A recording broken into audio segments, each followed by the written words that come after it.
Keď brat sedí doma sám, pri prázdnom stole premýšľa, spomína a hovorí si, čo sa to s nami deje. Veď kedysi bol smiech v každej chvíli, domov bol plný lásky.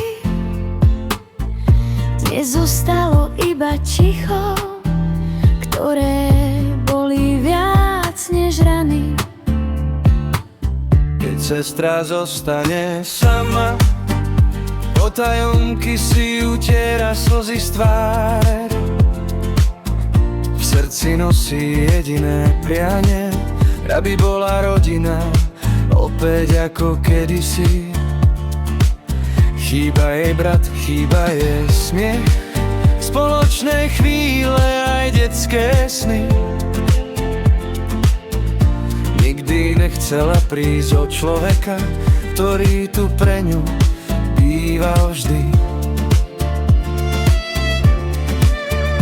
Koľko slov už zostalo nevypovedaných, koľko slz ukryla každá noc. Pritom stačí jediné odpustenie a láska bude silnejšia než hnev.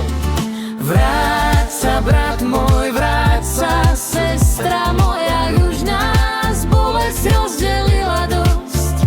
Podaj ruku, otvor svoje srdce, láska je viac než každý hnev.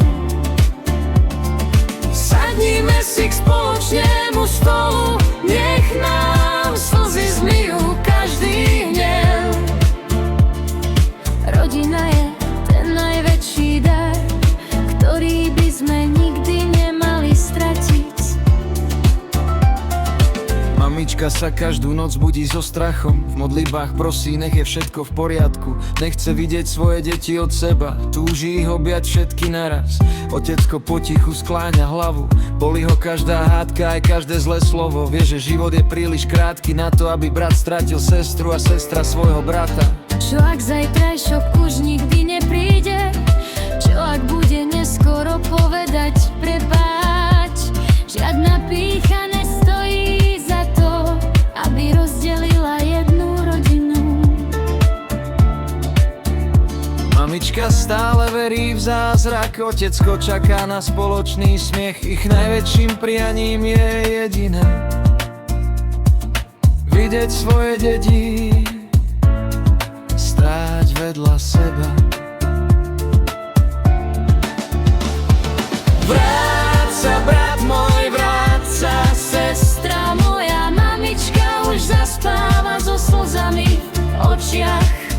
Otecko v tichu prosí Boha, aby bola rodina opäť celá. sadnime si k spoločnému stolu, kým čas nevezme to, čo sa už nedá vrátiť. Pretože keď raz niekto odíde, zostanú iba slzy a spomienky. Vráť sa, brat môj, vráť sa, sestra moja, kým ešte môžeme byť spolu. Pretože rodina nie je navždy samozrejmosť. Je to láska, ktorú by sme nikdy nemali stratiť.